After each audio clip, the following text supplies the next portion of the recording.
And welcome into another episode of Tiger Territory, part of the Foul Territory Network, a Detroit Tigers podcast. I'm Kieran Steckley. With me are two Cooper flags of the podcasting sphere. We got Cody Stavenhagen. What's up, fellas? How we doing? Just wait on that signing bonus.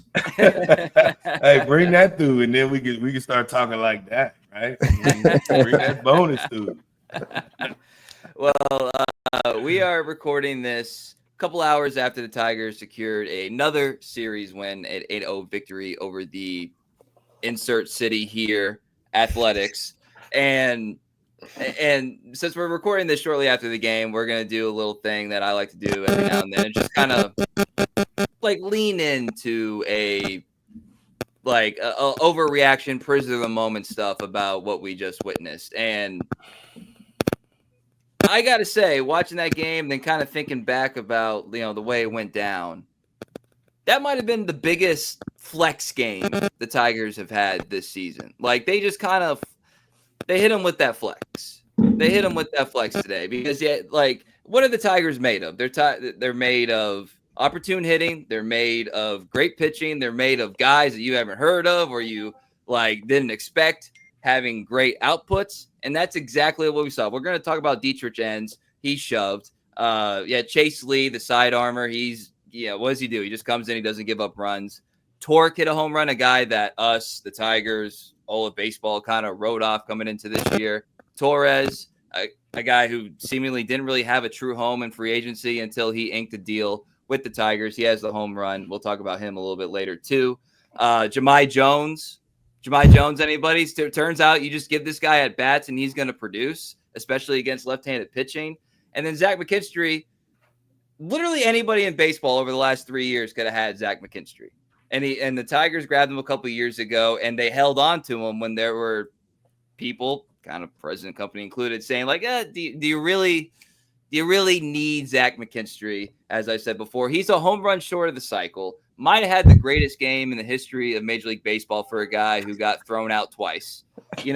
So all that with your backup catcher, who, by the way, is pretty good at calling games, so that's another flex. And then Riley Green goes hitless, and you still lose 8-0. All these elements that the Tigers do, they kind of put it all into one little ball, and it was a 8-0 win over the Athletics. You thought, okay, you had us yesterday. You thought maybe you could steal one. Nah, not going to happen. So the Tigers right now, 51-31, and they are exactly who we thought they were. I'm sorry. That's just funny because we've kind of went back and forth on this, but I feel like we've stood strong on this. Like, listen, the whole season has basically been them showing who we thought they were, and we've been saying that this whole time on this podcast. Like, we've been trying to find little things that this Tigers team isn't. And there are some, don't get me wrong, there are a few things that are like, okay, maybe we need to address this. We need to address that. That's with all teams. There's never going to be a perfect just formula for winning necessarily, because we're talking about human beings here. Like, we're all faulty at some point. But what we're seeing is just this team is just consistent. Like, even when there are the little down moments that we have seen, like, the team has still consistently been who they are throughout that process. That's what I love. Like, even seeing today, like, just the base running, which we've touched on that before. Like, the aggressiveness with that, like, that does not stop. That could easily be something that could alter the way a team functions. Like, hey, we're not scoring runs, or we're not winning games, or we're kind of in a funk, and hey, let's not be as aggressive because we don't want to run in the outs, and that's just not who this team is.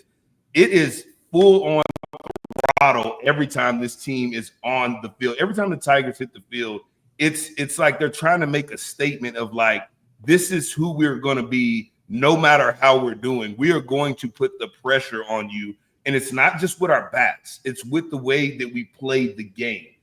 At any given moment, like, I love the way that Javi, I think he hit a ground ball and had to slide at first, and then McKinstry tried to come around and score. Mm-hmm.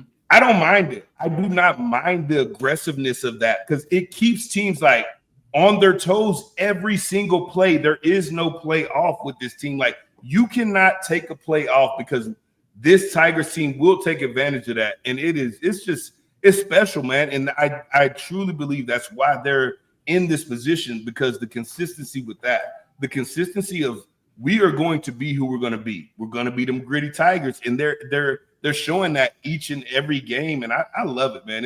This was a great series for me. There's so much to talk about. And I'm going to let you guys have it, man, because I love it. I love this series. I think it was a great series to really like to show, like, put a stamp on, like, no, we are that team. We still are that team. Y'all keep looking for us to fail, but we're still hitting y'all in the mouth every time we are here. So there it is. Guys, I can't get over this from this game Thursday. The Tigers threw a shutout, and these are the guys they used. Dietrich Enns, 34 years old, hasn't pitched in the big leagues in 3 years, came out of Japan and Korea. Brennan Hanafy. Tigers got this guy as a minor league free agent. Nobody wanted him. He was in the Orioles system. They let him go. Tyler Holton, DFA'd by the D-backs. Chase Lee had to walk one at Alabama. Got him in a trade from the Rangers.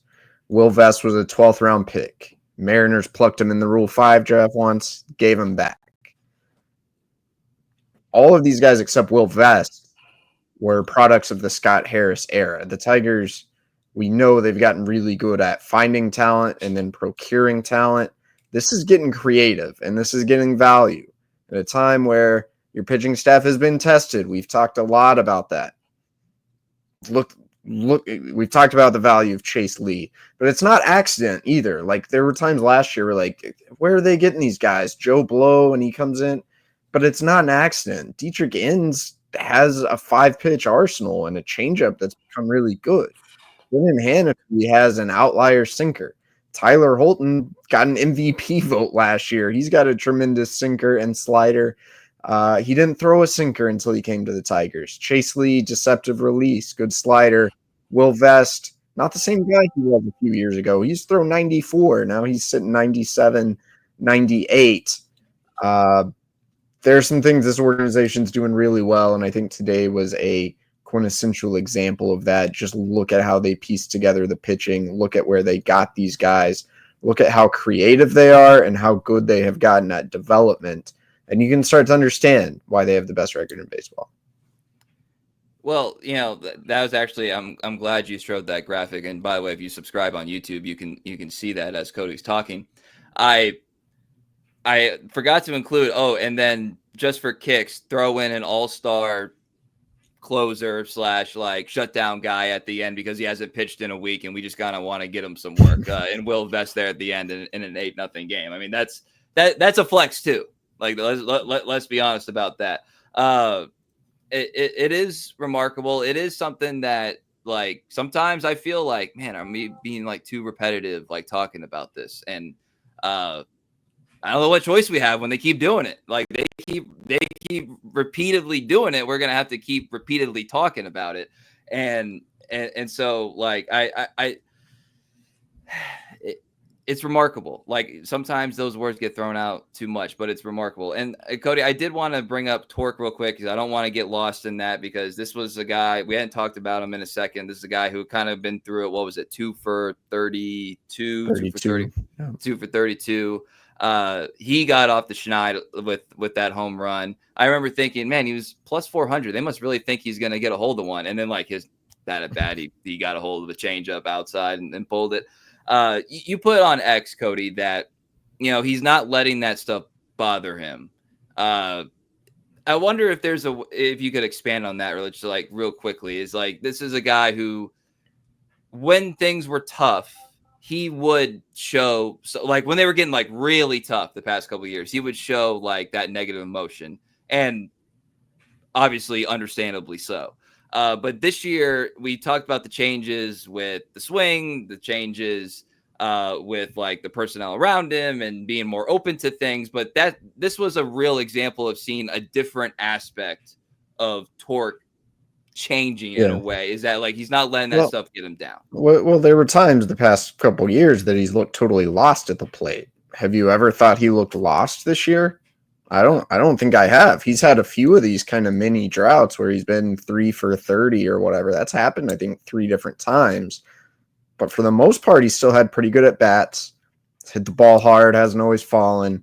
I think back to the opening series, Dodger Stadium. We were, had a nice game. We were talking to him about his good spring. He said the thing, the angel on one shoulder, devil on the other, and he was listening to that angel and it was like, okay. I asked him, like, how do you make sure you keep listening to that the right voice on your shoulder? And he's like, it's just a matter of trusting it, because there's going to be a 1 for 12.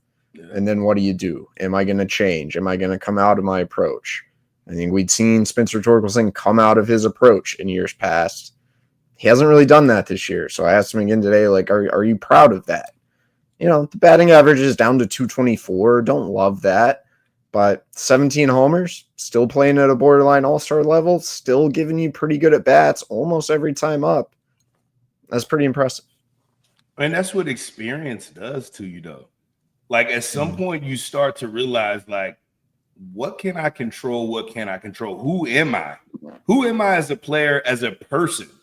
And if I'm gonna let every at bat dictate my mood, the way that I come out here and play this game, then I'm gonna have a tough time, because you are going to fail. And what I honestly feel like I see as a guy that's not necessarily worried about every outcome of an at bat. It looks more like I am going to stick to the process, the thing that I started the spring training out as, and what my mindset out as in spring training. I'm going to continue that no matter what. I know that I'm going to have these failures. I know that I'm going to have these little setbacks. And like you said, that little dude on the shoulder, not him, because he's good. That dude, not him. It's another person over there somewhere. But no, I'm going to have these times where I doubt it. I'm going to have these times where I question whether this is the time to take that swing.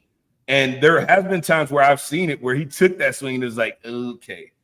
And today was a good example of that, of like, I took that swing. Okay, hold up. Well, let me reset. Let me get back to what I worked on, what I meditated on in the offseason, what brought me to this point right now, what got me here. Like you spoke on the average. I don't think the average, whatever, I'm saying the average doesn't matter to him, because I feel like there's more to it than the average for him, which we could talk about that later. But to see him take a swing like that and then take a swing like he took when he hit the home run is like, that's growth. That's growth as a person, as a human being, as a player, that there's more to come of at bats and swings and just the maturation of who we're seeing right now. And I don't want to get so much into the average, because we can definitely beat on that. But when you see the result in the outcome that happened today, it's like, no, there's just, this is a different person mentally. I think that he's different. I think that he's kind of crossed over that, like, caring so much that I have to be this, I have to be that. No, it's about, if I can control my emotions, if I can go up here and control my emotions and control what I can control and not the outcome. Because when we start trying to control the outcome, we're trying to get hits. There's no secret formula to getting a hit. The success comes at swinging at pitches in your zone and putting it on the barrel. That's success. That's the thing that I think that it looks like to me that he's understanding, is that putting the barrel on the ball is success. I can't control my numbers by getting hits and doing these things. All I can control is me taking a good swing and a controlled swing, because he's strong enough. He's strong enough to drive the ball out of the ballpark with a 2-strike approach. We saw it today. We saw that.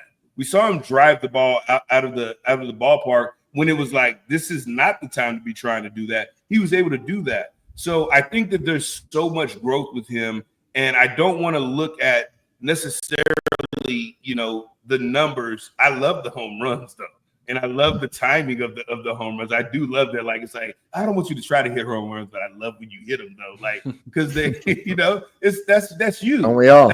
That's who he is, and I think that if there's not as much pressure put on him to get hits and do that, and just, hey, stay within yourself in your approach. and the good things will happen. I think the average will change, the more experience he gets. I think that he'll start to realize how to take those base hit type swings when he's able to work. Because to me, that home run that he hit, it didn't necessarily look like he was trying to pull that ball. It almost looked like he was trying to stay up the middle, right center, and he just caught it out front and drove it. Now, the one before that I think it was I don't know if it was the one before that, but it was a changeup that I think he swung through. It was like, hey, that wasn't a bad swing, though. Like, it wasn't like you pulled off. It almost looked like he was staying to the big part of the field. Good pitch. What can I do? I can lock back in on my approach. I can get back in and control what I can control, my approach. This is what I'm sticking with. I got a pitch I can handle. You hung it. Not my fault. What's my fault is I stay with my approach, and I got you. I got you, bro. I got you. Yeah. Very well said. And we'll talk about somebody who has definitely had all the maturation and the journeys of the game and listening to the angel and the devil in a second. But first, a word from our sponsors. FT fam, did you know that Huel has sold over 500 million meals around the world? And now it is your turn to try it. While I drink it. Drink up, Scott, so I can discuss Huel and how I love it. I had some for breakfast this morning. I like to drink it post-workout because of the protein included in it. It always tastes delicious, whether it's strawberry, banana, chocolate, vanilla, whatever the flavor is. It tastes like a dessert, honestly. It should not taste as good as it does. I agree. New customers get 15% off plus a free gift at Huel.com when you use the FT code. That is FOUL, F-O-U-L, at Huel.com/FOUL. Don't miss out. Try Huel today for a perfectly balanced meal. If you miss a meal, if you're looking for a little protein boost, you just saw me drinking the Black Edition ready to drink. There's the vanilla flavor. I love what the chocolate brings to the table. It's really damn good. So give it a shot, FT fam. 15% off plus a free gift for new customers with the code FOUL. All right, I mean, can we get some Huel, though? I need some Huel. Like, I like to, I miss meals. I got kids. Man, I like, like, can we try a little bit of Huel? Call up Scott and ask for some. I'm sure they'll help you out. And everybody else, I be missing meals with kids. Anyways, my bad. I got off track. No, it's all good. So as we talked about a little bit, Dietrich Enns, and I hope I'm saying that correct. Dietrich. 5 innings, 1 hit, 0 runs, obviously, 4 Ks. He had a couple walks in there. The 5-pitch mix that you talked about, Cody. The thing that I just got to know, and you wrote about him in the Athletic, subscribers can read that story. How did this happen? How did this happen, Cody? Like, this is a question. Pretty unique story. Yeah, I don't know. I mean, I guess like we talked about earlier, though, the Tigers not being afraid to be creative, not being afraid to find talent through untraditional avenues. There's a guy who's 34. Pitched 24-ish innings in his life in the big leagues. Spent 2 years in Japan, spent a year in Korea. Threw a lot of innings in Korea last year. He's got decent stuff. He throws strikes. They must have seen something though early that said we can get him even better. Because that's the thing. He just seemed like a body when they signed him, right? You're gonna bring him into camp. He's not gonna make the team. He needs some innings in AAA. Maybe back in the day, that's how it would have been. But the Tigers are like, how can we get this guy better? They tweaked his changeup. He's throwing the kick change that's so popular right now. It's pretty good. Kind of some deceptive movement. He's always had a good slider. Throws 94, but he can hit his spots. And it's still kind of hard to explain. I certainly wasn't expecting 5 scoreless out of Dietrich Enns today. But that's what we got, man. He was really good. He showed a little bit of emotion a couple times on the mound. You could tell it meant a lot to him. Yeah. Not just this journey before. He debuted in 2017 with the Twins. He threw 2 innings. And then he went minor leagues, Venezuelan winter ball, indie ball. Gets back in 21. Has to do it all over again. Like, that's incredible. That's some perseverance. That's some belief. So I don't know if I can fully answer the question other than like the changeup getting better of how. I just know pretty awesome. Congrats to Dietrich Enns on a great day. Hey, give me a guy that has experience some adversity. And this is what I love about this Tigers team, honestly, because it's like, you know, you can look around and see if, you know, are there any legitimate stars? Yeah, there probably are a couple. We could probably, you know, name off a couple. I think you know who they are. But I think it's something about this team, like coming to this team and the aura of this team and just that belief system. And I think, you know, you're giving me a chance. This type of team is giving me a chance to come in here and pitch. Like, there's a lot of emotion. Like you said, he kind of had like a little Phil Coke-esque in him a little bit. Like, I feel like it's a little feel in there somewhere. Like, I want to talk to him and be like, you crazy low key. You got a little bit of snap in you somewhere, because that face was red, and it was just his presence in the way there didn't look like there was any nervousness. It was like, this is my time. I want to be here, and I feel like they have guys like that. Like, I want to be here. I want y'all to doubt me. This is for anybody that's doubted me. We talked about they're getting guys that, you know, other teams kind of passed on, and it's like, this is their opportunity. The Tigers are giving these guys an opportunity to be like, be who you are. We want you to be who you are. And there's no better way, as a player, when a team gives you that full trust of like, we think you are who we think you are. Like, you are who we think you are. Go out there and be that. And that's who he looked like to me, like a guy that was like, I'm going to show the world right now, you know, my journey. I know that we're talking about his journey, but I'm going to show them the journey and what it looks like when a guy has faced adversity. And I'm going to go out here and pitch my butt off. And it was awesome to see. Like, I love stories like this. It's incredible. And it gives so much, you know, energy and just, you know, inspiration to guys in this position that, maybe going through that journey, like, hey, this guy didn't give up, and look where he's at right now. Went up there and dominated, really. Put on a great performance. And people are probably curious, like, what's next? Sounds like he's going to stick around for a little bit. Reese Olson may or may not be coming back next week. Maybe undetermined if he's going to do one more rehab start. So it's possible Enns gets another start. If Olson gets back, I think they're going to leave Enns in the pen for a little bit, have him be a lefty guy, see how long he can stick. AJ Hinch said he's earned another outing. I don't know what it's going to be. I just know it's going to be in the big leagues. Pretty good vote of confidence from the manager. You can use him. I think you could use him. Even in that pen, you could use that arm out of there, man. I think that you might even see that velocity take a little kick, a little jump too, you know, coming out that pen. But who knows? You know, they're super creative over there. So it'd be fun to see what they can do with him when he gets back. Well, you know, Austin, you talked about, like, you know, give me guys that have faced adversity, and obviously not going to disagree with you on that. But another way of phrasing it is, give me guys who, like, I know for a fact they love this game. Like you do not go through what this guy has gone through without just pure 100% love of the game. A game unlike any other game that is going to, like, not love you back. Yeah. Like baseball is unique that way. We all know this. And like, there's the reason why it's so special to talk about, and we wanted to talk about it, is because there are a lot of guys who will, you know, go to Asia or, you know, go to South America and try to get, you know, do indie ball or, you know, whatever, and try to get that one more shot. And the vast majority of them, just various circumstances, whatever it may be, don't get that other shot. And I'm sure there were plenty of times that it probably would have made more family, financial, logistical sense for him to just be like, look, I got to the majors.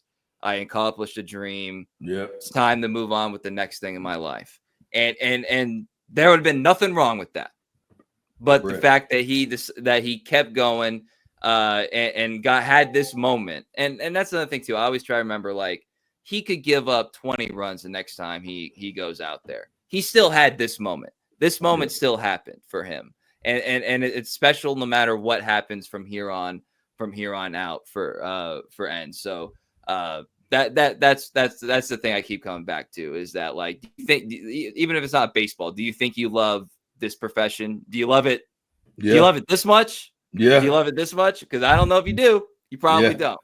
We're gonna find out. Yeah, we're gonna find out. Yeah, and I think in a way, like that's part of the culture that that Harris and Hinch have cultivated, and the players buying into. For sure. And again, a lesser version of that because just he's younger, but the Jahmai Jones piece of that continues to be fun as well. Yeah. We're gonna talk about another sort of talking point around the team that emerged before the game today. But first, a word from our sponsors. Kratz, real talk. I do not carry cash around me, but what I do carry around on my phone is Cash App. Easy peasy. Like I said before, anytime Scott can pay for the tab, that is good. And it's always right there. Fast, easy, always available. Yeah. Oh, my credit card's not working, or oh, I didn't bring cash with me. There's no more alligator arms. Do you have your phone? Most people have their phone. So use Cash App. It's secure and safe. There's no waiting around. It is a super, super easy sign-up process. You can sign up quicker than you can listen to Kratz and I talk about Cash App. For a limited time only for the FT fam, new Cash App users can use our exclusive code to earn some additional cash. For real, no catch. Just download Cash App and sign up. Use our exclusive referral code TERRITORY in your profile. Send $5 to a friend within 14 days, and you'll get $10 dropped right into your account. Terms apply. That's money. That's Cash App. All right, coming back here. The calendar is not yet July, but the trade speculation season has begun, and there have been various reports out there that the Tigers might be eyeballing somebody that they've already eyeballed this calendar year, and that would be one Alex Bregman. Not going to do like a whole breakdown of that, but I'm just going to say the Tigers are 51-31, and they have in the American League the fourth best on base percentage. They've scored the most runs. They have the second best OPS, the second best slug. They are first in triples, third in doubles, and fifth in home runs. Is Alex Bregman a need? I guess is a way to introduce this conversation into the podcast. Austin, what do you got? No, I don't have the energy. No, listen, like, I mean, adding Bregman, would it be? I feel like it's just because it's like, doing that would like solidify, like, okay, we got him, we'll for sure get there, because we don't truly believe that we are a good enough team without somebody else like that to be able to come in and like solidify and for sure get us there. And if we did get there with Bregman, it'd be like, yeah, that's why we got there. Like, we needed that security to get us there, instead of being like, this is who we are. Like, we did this without him. He didn't want to come. We had his opportunity to come and he didn't come. So, I mean, y'all talking about Brett, like we talk, like, go get Shohei. Go get a Tiny. Go spend, $1 billion. Why not? Y'all got it. Go and come that wallet. No, but seriously, like, adding a player of his caliber at this point with what they've proven that they can do, I mean, would it change the dynamic of the team a little bit? Like, I mean, I don't think he's that type of guy to come in and like be a clubhouse, clown and things like that. That's not in his character. I'm not suggesting that or saying that adding him wouldn't improve this team, somewhat. But I think that this team has shown at this point that, they are legit and they are capable of handling their business without adding a player of his caliber. Now, again, I'm not saying that adding a player of his caliber wouldn't improve the team. Obviously, it would, seeing it as what he's doing right now. But are the Tigers able to get there without him and make that push that I think that we think they can make without him? I think they are. And I think that there's other things maybe that we can focus on rather than adding a player like that, especially that comes with a price tag I'm thinking I don't want to say it because I think there's some other things that we can do to improve the team, but I just think they're fine right now. I think they're fine without him. I don't think that's a like I said, go get Mike Trout. Mike Trout don't want to be there. Go get Trout. I don't want that contract. There's a little bit of if it ain't broke, don't fix it element. Even though, I mean, but come on, coach. If we're being real, let's be real. I'll entertain it. Yeah, let's entertain it. Let's entertain something. So if the Red Sox are shopping Alex Bregman, would he make the Tigers better? Yeah. I think if the Tigers are serious about winning the World Series, it would be prudent to add a right-handed bat. Yeah. But you mentioned the price tag, Ajax. It's not going to come cheap, man. I don't know what the Red Sox would want, but I think it'd be a little more than the Tigers are looking to give up at this deadline, given how they've positioned themselves for the future. Yes. And regardless of record, are the Red Sox actually going to shop Alex Bregman? Can Craig Breslow afford that from a personal PR standpoint? Sure. I kind of don't think so. I think everyone likes to talk about it because it's Bregman, because this market has had this weird obsession with him for a long time. Now, I know people are talking about it. That's why we're talking about it. I would be stunned if it is actually a thing that could happen. Well, I went and contacted some of my Red Sox fan friends, and they said Duran's more likely to get dealt than Bregman. And obviously that doesn't apply for the Tigers because outfield options are aplenty, but the fans themselves are more looking at Duran going out the door than Bregman. Wherever that's worth. They could be wrong, but that's what they said. So it's fun to speculate about. It's fun to talk about. But I think it's also important to frame it in the right context. And the context is this is obviously a top-notch performing offense. The numbers are the numbers. The cost element, as Cody laid out. And then as Austin, as you said, is that just like, kind of the mentality of the team is shaped by how they got here and how much does that dynamic play into it speculation-wise or if the move were to actually happen. All of those things, I think, are factors here, and we'll see. Still a lot of time. A lot of time. Maybe the Red Sox crater, and they think that's basically an expiring deal. We got to get out of here. Or maybe Scott Boras sees an opportunity and says, hey, man, you just dumped a lot off your payroll. I got a guy right here that you can do it, and Bregman signs an extension. Who knows? Yeah. Who knows? Whew. All right. That was a lot of fun. Anything else, boys, before we get out of here? Hey, what about let's see real quick. About how talking about how well this team is doing and just them getting a lot of attention.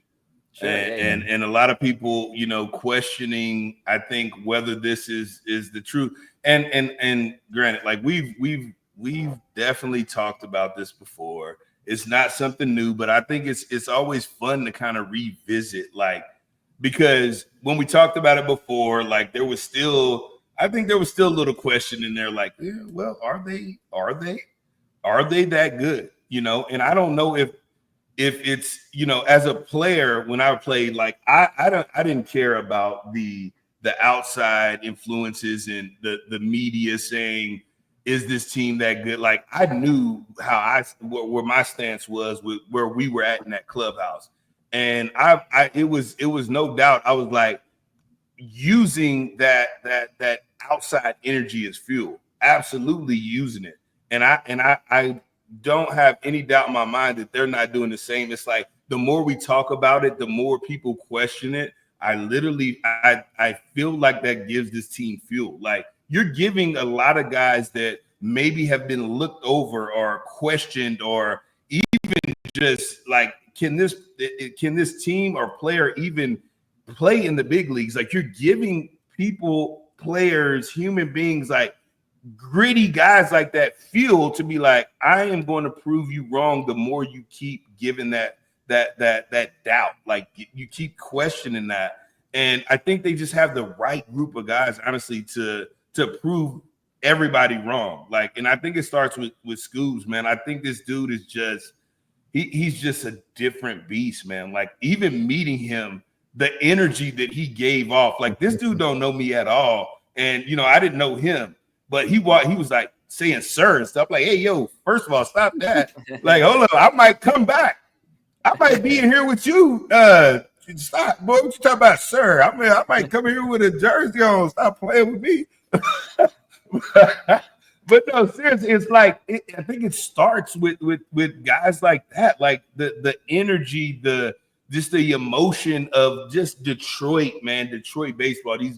It's just a different town, man. And like when that city gets behind them, like, hey, I do not see how this isn't a team. And you know, we talked about, you know, adding Bregman. This team, I think, is the right group of guys to like prove that you don't need necessarily all the stars to get to that point in the season, to prove to people that we are a legitimate baseball team with guys that are been picked and chosen, like been choosing to be in this position at this time. So, I mean, I don't see any reason at this point to doubt anything that we've been seeing from this team. I know that we've talked so many times on this podcast about how, you know, yeah, there are no stars, you know, like a team full of stars. There are, you know, I think we can say there's definitely at least 2 stars on this team are gonna be stars, but I don't see that this team is going in a direction that we should really question that this team isn't legit. You know what I mean? Well, I am. Bring it back to what I talked about before. McKinstry obviously doubted, and obviously doubted. Torque doubted. Torres doubted to a certain scale. You know, Chase Lee, what his journey was. Jahmai Jones, like all these guys, like all these, like, you know, doubted guys contributed to an 8-0 win. They contributed, you know, 20 games above 500 baseball team, as we are just over the halfway point in the season. Yeah. All right, a lot of fun here on a Thursday night. You can follow us on X, formerly known as Twitter, at Cody Stavenhagen. I'm at Kieran _Steckley, at Tiger Territory _ YouTube, Instagram, Apple, Spotify, wherever you get your podcasts. Be on the lookout for some new updates on the show. I'll just say it like that. Should be coming here in the next couple of weeks. So be sure you're plugged in. Apple, Spotify, wherever you get your podcasts. We appreciate all of you. So for Austin Jackson, Cody Stavenhagen, I am Kieran Steckley. Everybody have a great day.